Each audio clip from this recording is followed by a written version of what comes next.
January 11th, starting out 2020. This is another Thriving Artist Art Life short. I am Delta Tango Mike, and you are in my studio.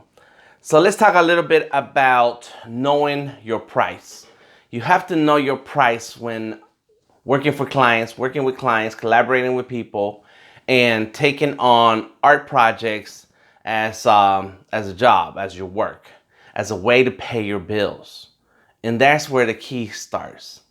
It all starts with understanding your price and what's it take to pay your bills. So I call that, I have a name for it. Um, let's see, cost amount that allows you to pay your bills. That's your budget. So out of all the numbers that are out there and what artists should get paid and how much should a project cost and what are the cost of materials, it all comes down to, can you pay your bills with that? And that's why we talk about artists valuing their work, respecting their talent, because we tend to undercut ourselves. We tend to jump into negotiation of a project and talking about money in an embarrassing kind of way. And people are used to this starving artist mentality that they think that you should almost do it for free or do it for free. Or that if you talk about money, then you really don't care about the art. And the reality is that we care about the art so much, that's all we want to do.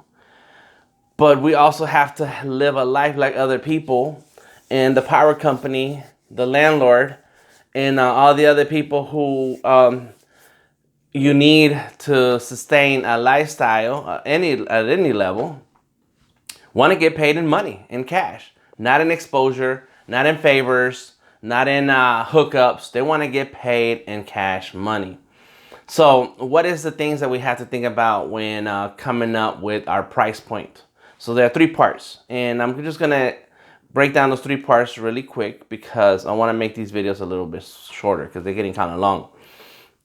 So there's a number that there's a price number that the industry will pay you. All right. You need to understand that. What's the industry like? What are the rates? What are people getting paid? At what level of talent? What level of recognition? And what level of professionalism? An artist who understands all the software and uses the latest technology is going to be paid differently than an artist who works with paper and pencil.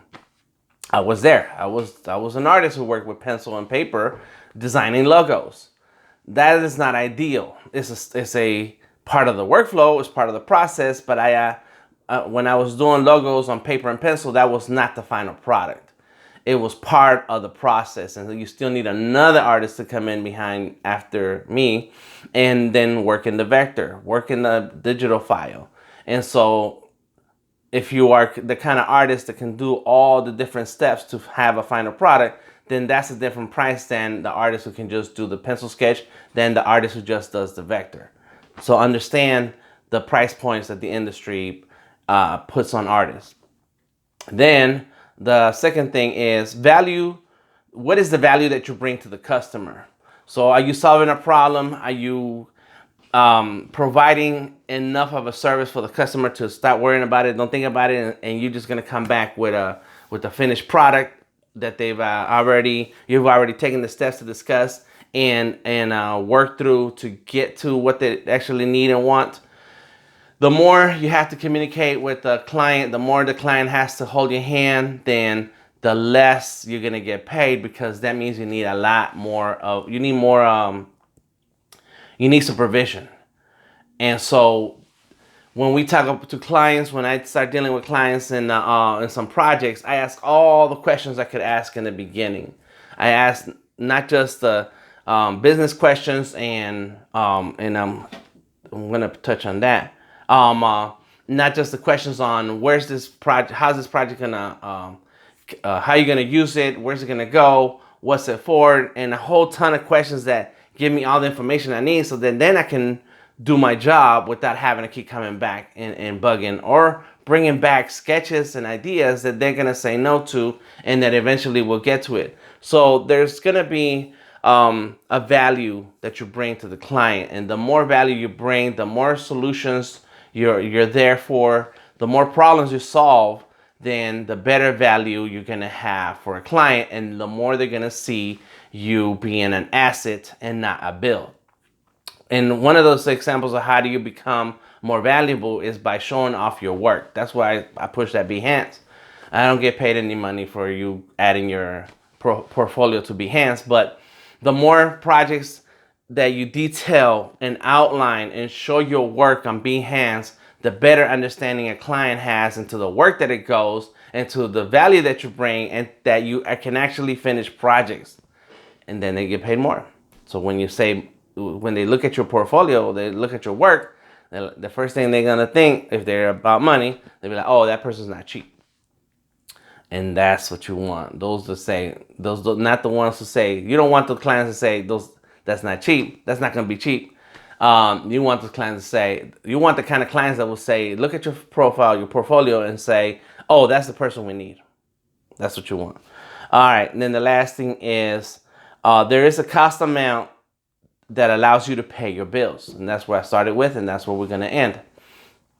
You have to understand your budget. What's it take for you to live? How much money do you need a week? How much money do you need a month, a year? How much money do you need a day? So then you start pricing your projects accordingly. You should not work for $10. You should not work for $50.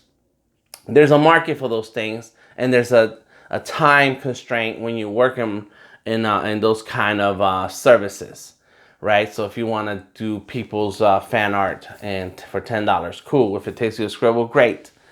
But $10, if you spend more than an hour on something that you're going to charge $10 for, you're losing. You might as well get a what do you call it? A minimum wage job. And nothing wrong with minimum wage jobs. It's just that that's the level that you're in with your career. And you have to understand what it takes for you to pay your bills to know that at $10 a drawing, and if your budget for the month is $1,000, then that's 100 drawings. But if you're charging $50 per drawing, then you only need 20 drawings for that month. And if you charge $100 for a drawing, then you only need to charge for 10 drawings. You understand? You see how that math works, right? Walmart makes a lot of money by having lots of transactions, constant transactions, all the time, nonstop, all day, all night. There's some 24-hour Walmarts. You're not a 24-hour Walmart. You don't have the staff sitting around checking out people. And then sometimes when you go to the Walmart, you only have like 2 cashiers and 100 people trying to check out. No, in any case, you get the point. You have to understand what's the cost for you to live, how much money you need to bring in, and then understand how long it takes you to work on certain things. If you're working on logos, if you're working on illustrations, on children's books, comics, all of those things. Understand your cost. So now what do you do with those 3 numbers? You try to find the happy medium and understand how can you rise up through the levels so that you can start getting paid the money that's going to allow you to live the life that you want. Because as artists, as creatives, we need to have a regular life also. We need to be able to take vacations.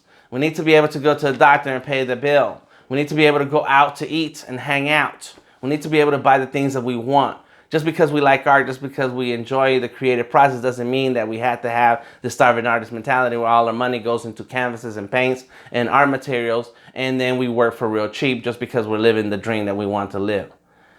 The dream, the success comes with the chance of having other parts of your life being fulfilled, and that means that you have to get paid accordingly. This is Delta Tango Mike. Find me anywhere on Instagram, Twitter, Facebook, TikTok, and Patreon, Delta Tango Mike. Till next time, see you soon. Tomorrow, really. Artist King on YouTube. Peace.